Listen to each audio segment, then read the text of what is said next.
Bonjour à tous les amis, très heureux de vous retrouver pour une nouvelle vidéo Mercato. Et comme d'habitude, on fait le tour de la planète foot, des rumeurs, des transferts, c'est parti!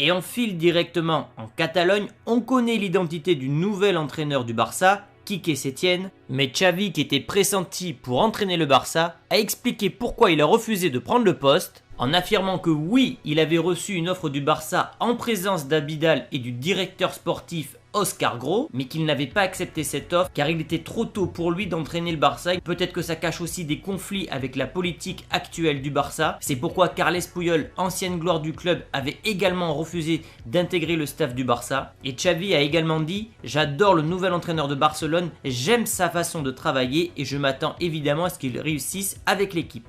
On file chez l'ennemi juré, le Real, qui a signé, d'après Marca, d'après la presse hollandaise, Donny van de Beek. Le transfert est bouclé pour le prochain mercato estival. L'Ajax a repoussé les offres de Manchester United et de Tottenham. Le joueur veut absolument rejoindre la Casablanca. On parle d'un transfert autour de 55 millions d'euros. Il devrait remplacer numériquement Modric en fin de contrat avec le Real et entrerait donc dans une rotation à 4 avec Casemiro, Valverde et Toni Kroos. Et on file désormais en Italie et à Milan. Olivier Giroud est bien décidé à rejoindre l'Inter Milan. C'est Sky Italia qui nous l'apprend aujourd'hui.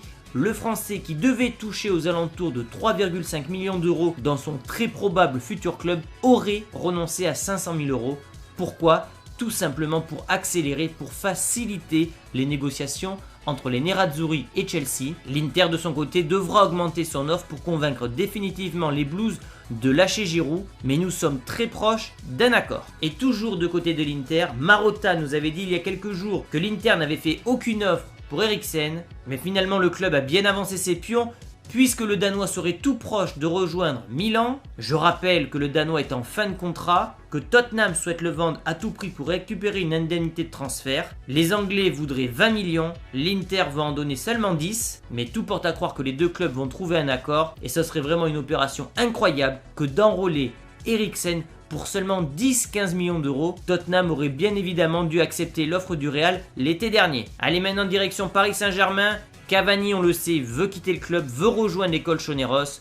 Paris demande 20 à 30 millions d'euros, c'est beaucoup trop pour les Espagnols. Et aujourd'hui, c'est Thiago Silva qui fait le forcing pour garder l'Uruguayen. Nous, dans le groupe, dans le staff, on a toujours confiance en ce garçon qui est spécial pour le club. J'espère qu'il va rester jusqu'à la fin. Est-ce que ça suffira pour convaincre Cavani de rester du côté du PSG? Réponse fin janvier. Et on part désormais en outre-Manche. Manchester United devrait bel et bien signer Bruno Fernandes, le milieu de terrain buteur du Sporting. Auteur d'une superbe saison 2018-2019, il avait déjà failli quitter Lisbonne l'été dernier. Il était proche de Manchester City, de Tottenham et du Real. Mais l'international portugais avait finalement choisi de rester. Cette année, son rendement est toujours aussi impressionnant. 8 buts, 7 passes décisives en seulement 15 matchs. Oui, mais voilà, la presse portugaise l'annonce. Au Jogo et record. Les Red Devils ont convaincu le Sporting de lâcher leur capitaine avec une offre de 60 millions d'euros plus 10 millions de bonus, une offre donc impossible à refuser pour le club portugais. Et bien évidemment que Bruno Fernandes ferait un bien fou dans ce milieu de terrain mancunien bien moribond. Superbe affaire pour Manchester si l'opération se confirme. Voilà les amis pour cet épisode Mercato. Comme d'habitude, si vous aimez les transferts, les rumeurs, n'hésitez pas à lâcher un maximum de pouces bleus, à me lâcher vos infos dans les commentaires. Et nous on se retrouve très prochainement pour une nouvelle vidéo. Ciao les amis!